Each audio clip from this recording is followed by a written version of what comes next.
Genesis 16:1-3. Now Sarai, Abram's wife, bare him no children, and she had a handmaid, an Egyptian, whose name was Hagar.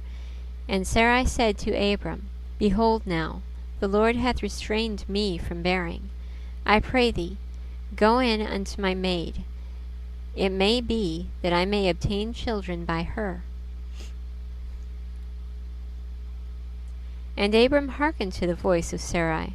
And Sarai, Abram's wife, took Hagar her maid, the Egyptian, after Abram had dwelt 10 years in the land of Canaan, and gave her to her husband Abram to be his wife.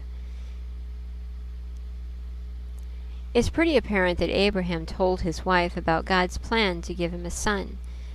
But since Sarah hadn't conceived in all these years, she tried to make it happen through her servant. It seems that she thought God needed some help in fulfilling his word. Here's the thing. God doesn't need your help keeping his word. He created the universe, all things in it, and even all life that exists. He can certainly create one body in a barren womb, even if the man and his wife are old. What's more, the lack of faith that led to trying to help God in this way caused nothing but trouble right from the very start. Look what happened next. Verses 4 and 5 say, And he went in unto Hagar, and she conceived. And when she saw that she had conceived, her mistress was despised in her eyes. And Sarai said to Abram, My wrong be upon thee. I have given my maid into thy bosom. And when she saw that she had conceived, I was despised in her eyes. The Lord judge between me and thee. Whoa, wait a minute, Sarah. This was your idea, remember?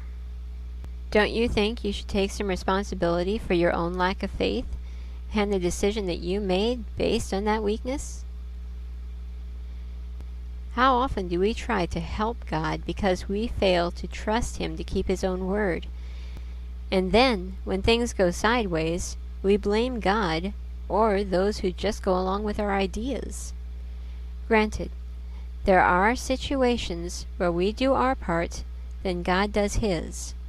But that is always in obedience to God's guidance, not because of a lack of faith. It is never a good idea to make a decision based on a lack of faith. Instead, ask God what your part is, then trust him to guide you, and trust him to do his part in his own way and time. Then, instead of anger, you will have joy. Abraham didn't want to take responsibility for listening to his wife instead of letting God do it his own way and time either. Look what he said to his wife in verse 6.